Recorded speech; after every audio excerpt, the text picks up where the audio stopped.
ಅನ್ನಭಾಗ್ಯ ದಶಮಾನೋತ್ಸವ ಕಾರ್ಯಕ್ರಮವನ್ನು ಆಹಾರ ಇಲಾಖೆಯವರು ಹಮ್ಮಿಕೊಂಡಿದ್ದಾರೆ. ನನಗೆ ಈ ಕಾರ್ಯಕ್ರಮವನ್ನು ಉದ್ಘಾಟನೆ ಮಾಡಬೇಕು ಅಂತೇಳಿ KH ಮುನಿಯಪ್ಪನವರು ಮತ್ತು ಇಲಾಖೆಯ ಅಧಿಕಾರಿಗಳು ಆಹ್ವಾನವನ್ನು ಮಾಡಿದ್ರು. ನಾನು ಒಪ್ಕೊಂಡು ಈ ಕಾರ್ಯಕ್ರಮದಲ್ಲಿ ಬಂದಿದ್ದೇನೆ. ಈ ಕಾರ್ಯಕ್ರಮವನ್ನ ಅತ್ಯಂತ ಸಂತೋಷದಿಂದ ಉದ್ಘಾಟನೆ ಮಾಡಿದ್ದೇನೆ ಅಂತಕ್ಕಂಥ ಮಾತುಗಳನ್ನು ಹೇಳಲಿಕ್ಕೆ ಬಯಸ್ತಾ ಇದ್ದೇನೆ.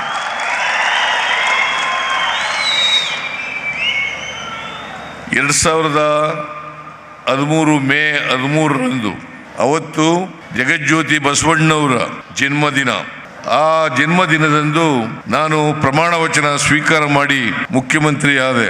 ಪ್ರಮಾಣ ವಚನ ಸ್ವೀಕಾರ ಮಾಡಿದ ಮೇಲೆ ಕಂಠೀರವ ಸ್ಟೇಡಿಯಂನಲ್ಲಿ ವಿಧಾನಸೌಧಕ್ಕೆ ಹೋಗಿ ಅಧಿಕಾರಿಗಳ ಜೊತೆ ಮಾತನಾಡಿ 5 ಭಾಗ್ಯಗಳನ್ನು ಘೋಷಣೆ ಮಾಡಿದೆ. ಅದರಲ್ಲಿ ಅನ್ನಭಾಗ್ಯನೂ ಕೂಡ ಒಂದು ಕಾರ್ಯಕ್ರಮ ಅಂತಕ್ಕಂಥದ್ದನ್ನು ಹೇಳಲಿಕ್ಕೆ ಬಯಸ್ತಾ ಇದ್ದೇನೆ. ಮನಮೋಹನ್ ಸಿಂಗ್ರವರು ಆಹಾರ ಭದ್ರತಾ ಕಾಯ್ದೆಯನ್ನು ಜಾರಿಗೆ ತಂದಿದ್ರು. ಅವತ್ತು 3 ರೂಪಾಯಿಗೆ 1 kg ಅಕ್ಕಿಯನ್ನು ಕೊಡ್ತಕ್ಕಂಥ ಕಾರ್ಯಕ್ರಮ ಇತ್ತು. ನಾನು ಆ 3 ರೂಪಾಯಿ ಇದ್ದದನ್ನು 1 ರೂಪಾಯಿಗೆ ಇಳಿಸಿದೆ.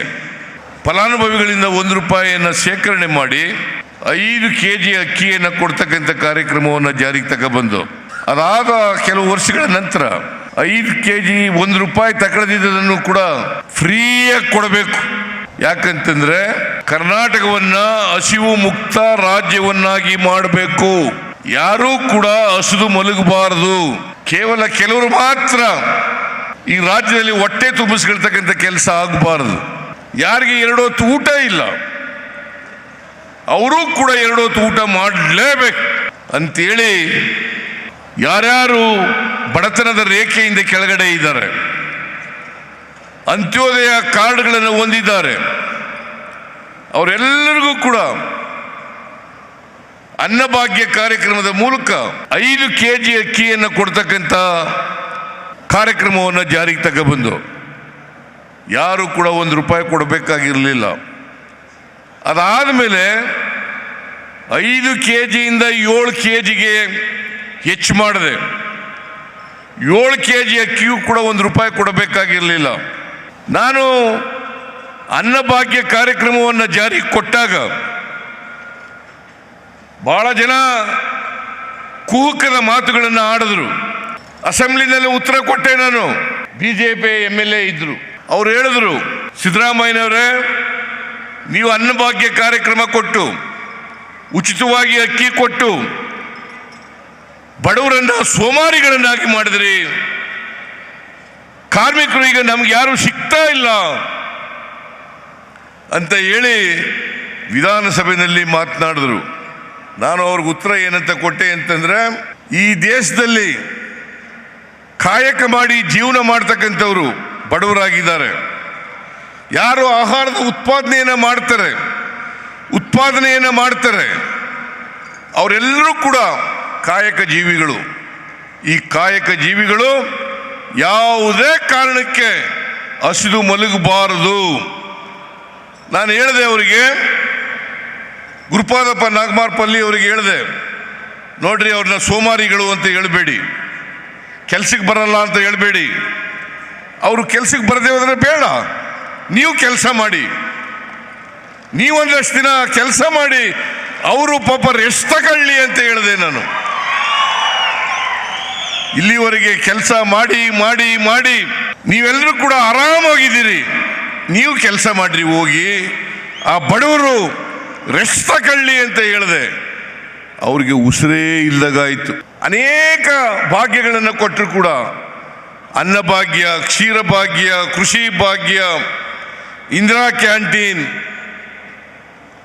ಶಾದಿ ಭಾಗ್ಯ, ಪಶು ಭಾಗ್ಯ, ಶೂ ಭಾಗ್ಯ, ಇಂಥ ಎಲ್ಲ ಅನೇಕ ಕಾರ್ಯಕ್ರಮಗಳನ್ನು ಮಾಡಿದ್ರು ಕೂಡ ನಾವು 2018ರಲ್ಲಿ ಸೋಲ್ಬೇಕಾಯಿತು. ಯಾರು ವಿರೋಧ ಮಾಡಿದ್ರು ಅವರು ಅಧಿಕಾರ ಮಾಡ್ತಕ್ಕಂಥ ಪರಿಸ್ಥಿತಿ ನಿರ್ಮಾಣ ಆಯಿತು ಈ ರಾಜ್ಯದಲ್ಲಿ. ನಾನು ನಿಮ್ಮಲ್ಲಿ ಅತ್ಯಂತ ಕಳಕಳಿಯಿಂದ ಪ್ರಾರ್ಥನೆ ಮಾಡ್ತೇನೆ, ಯಾರು ಬಡವರ ಪರವಾಗಿದ್ದಾರೆ, ಯಾರು ದಲಿತರ ಪರವಾಗಿದ್ದಾರೆ, ಯಾರು ಹಿಂದುಳಿದವ್ರ ಪರವಾಗಿದ್ದಾರೆ, ಯಾರು ಕಾರ್ಮಿಕರ ಪರವಾಗಿದ್ದಾರೆ, ಯಾರು ರೈತರ ಪರವಾಗಿದ್ದಾರೆ, ಇದನ್ನು ಗುರುತಿಸಬೇಕು ಅಂತಕ್ಕಂಥದ್ದು ನನ್ನ ಕಳಕಳಿಯ ಪ್ರಾರ್ಥನೆ ಅಂತಕ್ಕಂಥದ್ದನ್ನು ನಿಮಗೆ ಹೇಳಲಿಕ್ಕೆ ಬಯಸ್ತಾ ಇದ್ದೆ. 2023ರಲ್ಲಿ ಚುನಾವಣೆಗಿಂತ ಮುಂಚಿತವಾಗಿ, ವಿಧಾನಸಭಾ ಚುನಾವಣೆಗಿಂತ ಮುಂಚಿತವಾಗಿ ನಮ್ಮ ಪಕ್ಷದಿಂದ, ಕಾಂಗ್ರೆಸ್ ಪಕ್ಷದಿಂದ ನಾವು ಜನಗಳಿಗೆ 5 ಗ್ಯಾರಂಟಿಗಳನ್ನು ಕೊಟ್ಟಿದ್ದು. ಅಧಿಕಾರಕ್ಕೆ ಬಂದರೆ 5 ಗ್ಯಾರಂಟಿಗಳನ್ನು ಈಡೇರಿಸ್ತೇವೆ. ಶಕ್ತಿ ಯೋಜನೆ, ಅನ್ನಭಾಗ್ಯ, ಗೃಹ ಜ್ಯೋತಿ, ಗೃಹಲಕ್ಷ್ಮಿ, ಯುವ ನಿಧಿ, ಈ 5 ಕಾರ್ಯಕ್ರಮಗಳು ಇದಕ್ಕೂ ಕೂಡ ವಿರೋಧ ಮಾಡಿದ್ರು. ನರೇಂದ್ರ ಮೋದಿ ಅವರೇ ರಾಜಸ್ಥಾನದಲ್ಲಿ ಹೇಳಿಕೆಯನ್ನು ಕೊಟ್ಟರು, ಈ 5 ಗ್ಯಾರಂಟಿಗಳನ್ನು ಜಾರಿಗೆ ಕೊಟ್ಟರೆ ಕರ್ನಾಟಕ ರಾಜ್ಯ ಆರ್ಥಿಕವಾಗಿ ದಿವಾಳಿ ಆಗ್ಬಿಡ್ತದೆ. ನೀವು ಅರ್ಥ ಮಾಡ್ಕೋಬೇಕು, ಆರ್ಥಿಕವಾಗಿ ದಿವಾಳಿ ಆಗ್ಬಿಡ್ತದೆ. ನಾವು ಅಧಿಕಾರಕ್ಕೆ ಬಂದು 9 ತಿಂಗಳಾಯ್ತು. ಈ 9 ತಿಂಗಳಲ್ಲಿ 5 ಗ್ಯಾರಂಟಿಗಳನ್ನು ಜಾರಿ ಮಾಡಿದ್ದೀವಿ. 5 ಗ್ಯಾರಂಟಿಗಳನ್ನು ಜಾರಿ ಮಾಡಿದ್ದೀವಿ. ಅದ್ರ ಜೊತೆಗೆ ಅಭಿವೃದ್ಧಿ ಕೆಲಸಗಳನ್ನು ಮಾಡ್ತಾ ಇದ್ದೀವಿ. ಸರ್ಕಾರ ಖಾಲಿಯಾಗಿಲ್ಲ, ಟ್ರೆಜರಿ ಖಾಲಿಯಾಗಿಲ್ಲ, ಆರ್ಥಿಕವಾಗಿ ದಿವಾಳಿ ಆಗಿಲ್ಲ. ಇದನ್ನು ನಾವೆಲ್ಲರೂ ಕೂಡ ಅರ್ಥ ಮಾಡ್ಕೋಬೇಕಾಗ್ತದೆ. ಯಾಕೆ ಈ ಮಾತುಗಳನ್ನು ಹೇಳಿದ್ರು? ಫುಡ್ ಸೆಕ್ಯೂರಿಟಿ ಆ್ಯಕ್ಟ್ ತಗೊಂಬಂದಾಗಲೂ ಕೂಡ ಇದೇ ಮಾತನ್ನು ಹೇಳಿದರು. ಫುಡ್ ಸೆಕ್ಯೂರಿಟಿ ಆ್ಯಕ್ಟನ್ನು ನಾವು ಮನಮೋಹನ್ ಸಿಂಗ್ರವರು ಜಾರಿಗೆ ಕೊಟ್ಟಾಗ ಅವತ್ತು ಇದೇ ಮಾತನ್ನು ಹೇಳಿದರು. ರಾಜನಾಥ್ ಸಿಂಗ್ ಅವರು ಹೇಳಿದ್ರು, ನೀವು ಈ ಬಿಲ್ಲನ್ನು ತಂದರೆ it is going to be a cruel joke ಅಂತ ಹೇಳಿದ್ರು. ಆಮೇಲೆ ಅವತ್ತು ಮುರಳಿ ಮನೋಹರ ಜೋಶಿ ಹೇಳಿದ್ರು, ಇದು ವೋಟ್ಸ್ ಗೆಟಿಂಗ್ ಬಿಲ್ ಅಂತ ಹೇಳಿದ್ರು. ಇದು ವೋಟ್ಸ್ ಗೆಟಿಂಗ್ ಬಿಲ್ ಅಂತ ಹೇಳಿದ್ರು. ಸುಷ್ಮಾ ಸ್ವರಾಜ್ ಅವರು ಲೀಡರ್ ಆಫ್ ದಿ ಅಪೋಸಿಷನ್ ಆಗಿದ್ದರು. ಅವ್ರು ಹೇಳಿದ್ರು, ಇದನ್ನು ತರಕೂಡ್ದು, ಫುಡ್ ಸೆಕ್ಯೂರಿಟಿ ಆ್ಯಕ್ಟನ್ನು ತರಕೂಡ್ದು. ಇವತ್ತು ಅದೇ ಜನ ಯಾರು ಫುಡ್ ಸೆಕ್ಯೂರಿಟಿ ಆ್ಯಕ್ಟನ್ನು ವಿರೋಧ ಮಾಡಿದ್ರು, ಅದೇ ಜನ ಇವತ್ತು ನಾವು 5 kg ಅಕ್ಕಿಯನ್ನು ಕೊಡ್ತೇವೆ ಹೆಚ್ಚುವರಿಯಾಗಿ ಅಂತ ಹೇಳಿದಾಗ ಅದನ್ನು ವಿರೋಧ ಮಾಡಿದವರು ಇದೇ ಜನ ಅಂತಕ್ಕಂಥದ್ದನ್ನು ತಿಳ್ಕೋಬೇಕಾಗ್ತದೆ. ನರೇಂದ್ರ ಮೋದಿಯವರು ಫುಡ್ ಸೆಕ್ಯೂರಿಟಿ ಆದಾಗ, ಆಕ್ಟ್ ಪಾಸ್ ಆದಾಗ, ಅವತ್ತು ಅವರು ಗುಜರಾತಿನ ಮುಖ್ಯಮಂತ್ರಿ ಫುಡ್ ಸೆಕ್ಯೂರಿಟಿ ಆ್ಯಕ್ಟನ್ನು ಮುಖ್ಯಮಂತ್ರಿಯಾಗಿ ವಿರೋಧ ಮಾಡಿದ್ರು. ನರೇಗಾ ಯೋಜನೆಯನ್ನು ವಿರೋಧ ಮಾಡಿದ್ರು. ನೀವು ತಿಳ್ಕೋಬೇಕು, ಇವನ್ನೆಲ್ಲ ಯಾರು ವಿರೋಧ ಮಾಡ್ತಾರೆ, ಯಾರು ನಿಮ್ಮ ಪರವಾಗಿರ್ತಾರೆ, ಯಾರು ನಿಮಗೆ ಕಾರ್ಯಕ್ರಮಗಳನ್ನು ಕೊಡ್ತಾರೆ. BJPಯವರು ಹೇಳ್ತಾರೆ, ಭಾರತ ದೇಶದಲ್ಲಿ ಕಾಂಗ್ರೆಸ್ ಮುಕ್ತ ಭಾರತವನ್ನು ಮಾಡುತ್ತೇವೆ, ಕಾಂಗ್ರೆಸ್ ಮುಕ್ತ ಭಾರತವನ್ನು ಮಾಡ್ತೇವೆ. ನಾವು BJP ಮುಕ್ತ ಭಾರತ ಅಂತ ಹೇಳಲ್ಲ, ಹಸಿವು ಮುಕ್ತ ರಾಜ್ಯವನ್ನಾಗಿ ಮಾಡ್ತೇವೆ ಅಂತಕ್ಕಂಥ ಮಾತನ್ನು ಹೇಳಲಿಕ್ಕೆ ಬಯಸ್ತಾ ಇದ್ದೇನೆ. ಯಾರು ನಿಮ್ಮ ಪರವಾಗಿ ಯಾರಿದ್ದಾರೆ ಹೇಳಿ ನೋಡೋಣ. 5 kg ಅಕ್ಕಿ ಅಂತ ಹೇಳಿರಲಿಲ್ಲ, ಆಹಾರ ಪದಾರ್ಥಗಳನ್ನು ಕೊಡ್ತೇನೆ ಹೆಚ್ಚುವರಿಯಾಗಿ. 7 kgಯಿಂದ 5 kg ಇಳಿಸ್ಬಿಟ್ಟಿದ್ದಾರೆ. ಇನ್ನೂ 5 kgಯನ್ನು ಕೊಡ್ತೇನೆ ಆಹಾರ ಪದಾರ್ಥಗಳನ್ನು ಅಂತ ಹೇಳಿದ್ದೆ. ಇವತ್ತು ವಿತರಕರ ಸಂಘದವರು ಕೂಡ ಹೇಳಿದ್ದಾರೆ, ನಮಗೆ ಅಕ್ಕಿ ಕೊಡಿ, 5 kg ಕೊಡಿ ಅಂತ. ನಾನು 5 kg ಕೊಡ್ತೀನಿ, ಅಕ್ಕಿ ಕೊಡ್ತೀನಿ ಅಂತ ಹೇಳಿಲ್ಲ, ಆಹಾರ ಪದಾರ್ಥಗಳನ್ನು ಕೊಡ್ತೇನೆ ಅಂತ ಹೇಳಿದ್ದೆ. ಆಹಾರ ಪದಾರ್ಥಗಳನ್ನು ಕೊಡ್ತೇನೆ ಅಂತ ಹೇಳಿದ್ದೆ. ಮುನಿಯಪ್ಪನವರು ಕೂಡ ಆಹಾರ ಪದಾರ್ಥಗಳನ್ನೇ ಕೊಡಬೇಕು ಅಂತ ಹೇಳ್ತಾರೆ. ಆದರೆ ನಾವು ಎಕ್ಸ್ಟ್ರಾ 5 kg ಕೊಡಲಿಕ್ಕೆ ತಯಾರಾಗಿದ್ದು ಫುಡ್ ಕಾರ್ಪೊರೇಷನ್ ಆಫ್ ಇಂಡಿಯಾ. ನಾನೇ ಸ್ವತಃ ಅವ್ರ ಜೊತೆಯಲ್ಲಿ ಮಾತಾಡಿದೆ. 2,29,000 ಮೆಟ್ರಿಕ್ ಟನ್ ಅಕ್ಕಿ ಬೇಕಾಗಿತ್ತು, ನಾವು ಅಷ್ಟು ಕೊಡ್ತೀವಿ ಅಂತ ಹೇಳಿದ್ರು. 2,29,000 ಮೆಟ್ರಿಕ್ ಟನ್ ಅಕ್ಕಿ ಕೊಡ್ತೀವಿ ಅಂತ ಹೇಳಿದ್ರು. ಆದರೆ ಕೊಡಲಿಲ್ಲ. ಯಾಕೆ ಕೊಡಲಿಲ್ಲ ಗೊತ್ತಾಯ್ತಾ ನಿಮಗೆ? ಮುನಿಯಪ್ಪನವರು ಹೋದ್ರು, ಎಲ್ಲಿಗೆ ಹೋಗಿದ್ರು?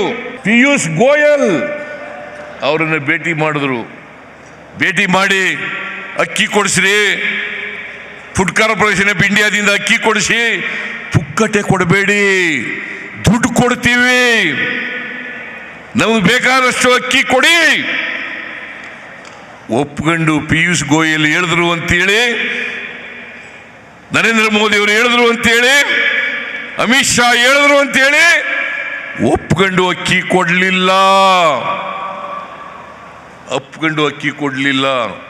ಯಾಕೆ ಕೊಡಲಿಲ್ಲ? ಬಡವರ ಪರವಾಗಿ ಇದ್ದಿದ್ರೆ, ಇವರು ದಲಿತರ ಪರವಾಗಿ ಇದ್ದಿದ್ರೆ, ಹಿಂದುಳಿದವ್ರ ಪರವಾಗಿ ಇದ್ದಿದ್ರೆ, ರೈತರ ಪರವಾಗಿ ಇದ್ದಿದ್ರೆ ಅಕ್ಕಿ ಕೊಡ್ತಾ ಇದ್ರು. ಏನು ಪುಕ್ಕಟೆ ಕೊಡ್ತಿದ್ರ?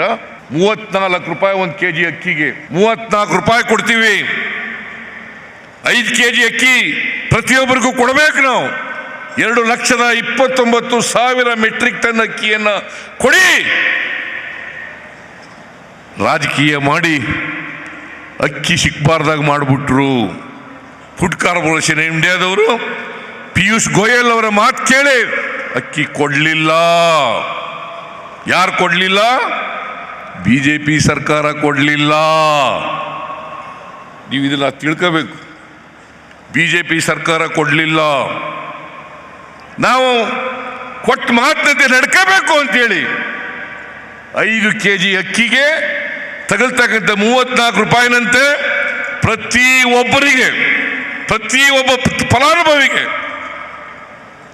ಪ್ರತಿಯೊಬ್ಬ ಫಲಾನುಭವಿಗೆ ನಾವು 5 kg 34 ರೂಪಾಯಿನಂತೆ 5 kgಗೆ 170 ರೂಪಾಯಿ DBT ಮೂಲಕ ಕೊಡ್ತಾ ಇದ್ದೀವಿ. ನೀವು ತಿಳ್ಕೋಬೇಕು. ನೀವೆಲ್ಲ ನಿಮಗೆಲ್ಲ ಗೊತ್ತಿದೆ ಏನೋ ಕಾಣಿಸುತ್ತೆ. DBT ಮೂಲಕ 170 ರೂಪಾಯಿ ಕೊಡ್ತೀವಿ. ಅಕ್ಕಿ ನಮಗ್ ಕೊಡಲ್ಲ ಅಂದ್ರು, ಸ್ಟಾಕ್ ಇಟ್ಕೊಂಡು ಕೊಡಲ್ಲ ಅಂತಂದ್ರು. ಪುಕ್ಕಟೆ ಕೊಡಬೇಡಿ, ದುಡ್ಡು ಕೊಡ್ತೀವಿ ಕೊಡಿ ಅಂತಂದು ಕೊಡ್ಲಿಲ್ಲ. ನಿಮ್ಗೇನು ಕೋಪನೇ ಬರಲ್ವಾ? ಕೋಪ ಬರಲ್ವೇನ್ರಿ? ನೀವೆಲ್ಲ ಬಡವರ ಪರವಾಗಿದ್ದೀರಾ, ಫಲಾನುಭವಿಗಳ ಪರವಾಗಿದ್ದೀರಾ? ಇದ್ರೆ ಯಾರು ಬಡವರಿಗೆ ಅಕ್ಕಿ ಕೊಡಬೇಡ ಕೊಡ್ಲಿಕ್ಕೆ ಅಡ್ಡ ಬಂದ್ರು ಅವರನ್ನ ತಿರಸ್ಕಾರ ಮಾಡಿ ಮನೆ ಕಳಿಸ್ತಕ್ಕಂಥ ಕೆಲಸವನ್ನು ಮಾಡಬೇಕು. ಆಗ ಮಾತ್ರ ಅವ್ರಿಗೆ ಬುದ್ಧಿ ಬರಲಿಕ್ಕೆ ಸಾಧ್ಯ ಆಗ್ತದೆ. ಮಾಡ್ತೀರಾ? ಅದನ್ನು ಮಾಡಬೇಕು.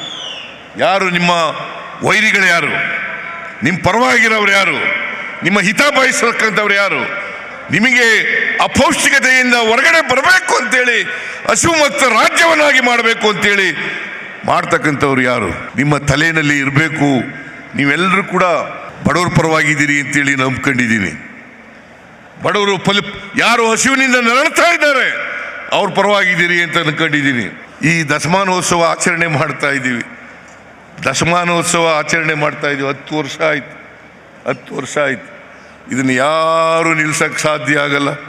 BJP ಅವರು ಹೇಳ್ತಾರೆ ನಾವು ಕೊಡ್ತಾ ಇದ್ದೀವಿ. ನರೇಂದ್ರ ಮೋದಿ ಅವರು ಶುರು ಮಾಡಿದ್ದು COVID-19 ಬಂದ ಮೇಲೆ. ಅಲ್ಲಿವರೆಗೆ ನಾವೇ ಕೊಡ್ತಾ ಇದ್ದದ್ದು, ನರೇಂದ್ರ ಮೋದಿ ಅವರು ಕೊಡ್ತಾ ಇರಲಿಲ್ಲ. ಈಗ ನರೇಂದ್ರ ಮೋದಿ ಅವರು ಮುಖ್ಯಮಂತ್ರಿಯಾಗಿ ವಿರೋಧ ಮಾಡಿದ್ರು.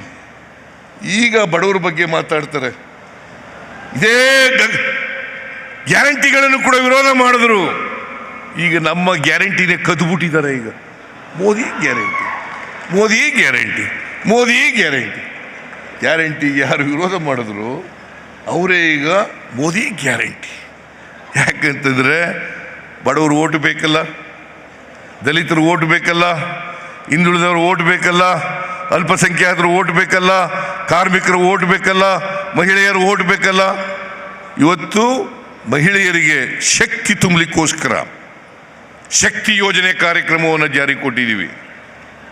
ಗೃಹಲಕ್ಷ್ಮಿ ಯೋಜನೆಯನ್ನು ಜಾರಿ ಕೊಟ್ಟಿದ್ದೀವಿ. ಗೃಹ ಜ್ಯೋತಿ ಯೋಜನೆಯನ್ನು ಜಾರಿ ಕೊಟ್ಟಿದ್ದೀವಿ. ಯುವತಿಯರಿಗೆ ಉದ್ಯೋಗ ಭತ್ಯವನ್ನು ಕೊಡ್ತಕ್ಕಂಥ ಕಾರ್ಯಕ್ರಮವನ್ನು ಜಾರಿಗೆ ಬಂದಿದ್ದೀವಿ. ಅನ್ನಭಾಗ್ಯ ಕಾರ್ಯಕ್ರಮವನ್ನು ಜಾರಿ ಕೊಟ್ಟಿದ್ದೀವಿ. ಅವ್ರು ಮಾಡಿದ್ರಾ? BJP ಅವರು ಯಾವತ್ತಾರು ಇಂಥ ಕಾರ್ಯಕ್ರಮಗಳನ್ನು ಮಾಡಿದ್ರಾ? ನಾನು 7 kgಯಿಂದ 5 kg ಇಳಿಸ್ತವ್ರು ಯಾರು? ನೀವು ಯೋಚನೆ ಮಾಡಿ. 7 kg ಅಕ್ಕಿ ಫ್ರೀಯಾಗಿ ಕೊಡ್ತಾ ಇದ್ದೆ. ಅದನ್ನು 5 kg ಇಳಿಸ್ತವ್ರು ಯಾರು? ಇದೇ ಯಡಿಯೂರಪ್ಪ, ಇದೇ ಬಸವರಾಜ ಬೊಮ್ಮಾಯಿ. ನಾನು ಹೇಳಿದೆ ಬಸವರಾಜ ಬೊಮ್ಮಾಯಿಗೆ ಅದ ವಿಧಾನಸಭೆಯಲ್ಲಿ, ಬಡವರು ಹೊಟ್ಟೆ ಮೇಲೆ ಹೊಡಿತಕ್ಕಂಥ ಕೆಲಸ ಮಾಡಬೇಡಿ, ನಾನು 7 kg ಅಕ್ಕಿ ಕೊಡ್ತೀನಿ, ಆ 7 kg ಅಕ್ಕಿಯನ್ನು ಉಚಿತವಾಗಿ ಕೊಡ್ರಿ ಅಂತ ಹೇಳಿ ಎಷ್ಟು ಸಾರಿ ಬಡ್ಕೊಂಡ್ರು ಕೂಡ ಕಿವಿಗೆ ಹಾಕೊಳ್ಳಿಲ್ಲ. ಇಂಥವ್ರನ್ನ ತಿರಸ್ಕಾರ ಮಾಡಬೇಕಾ ಬೇಡ?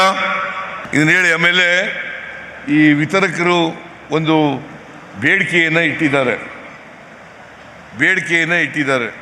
ಆ ಬೇಡಿಕೆ ಏನಪ್ಪ ಅಂತಂದರೆ, ಈಗ ₹1 24 ಪೈಸೆ ಕಮಿಷನ್ ಕೊಡಬೇಕು ಅಂತ ಹೇಳಿದ್ದಾರೆ. ಅದಕ್ಕೆ ಮುನಿಯಪ್ಪನವರು ಒತ್ತಾಯ ಮಾಡಿ ಕೊಡಲೇಬೇಕು, ಕನಿಷ್ಠ ₹1.50 ಕೊಡಲೇಬೇಕು.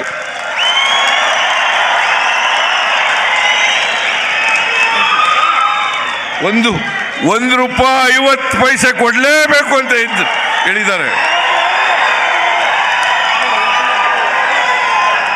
ಈಗ ₹1.50 ಕೊಡ್ಲಿಕ್ಕೆ ಒಪ್ಕೊಂಡಿದ್ದೇನೆ.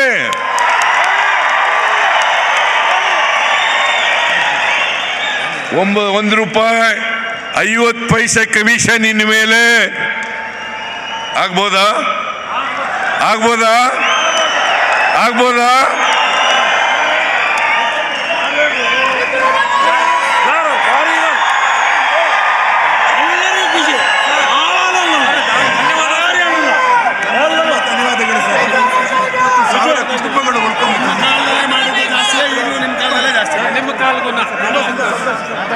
ಕೋಟಿ ಸಿದ್ದರಾಮಯ್ಯ ನೀವು ಅನ್ನರಾಮಯ್ಯ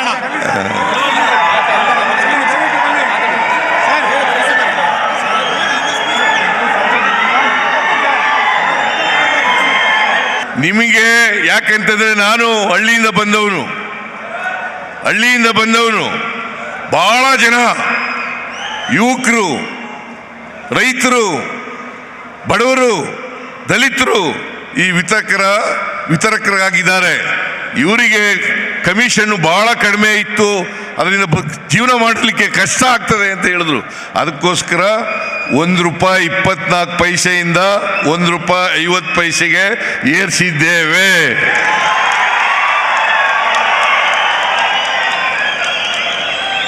ಈಗಲಾದರೂ ನಮ್ಮ ಜೊತೆ ಇರ್ತೀರಾ?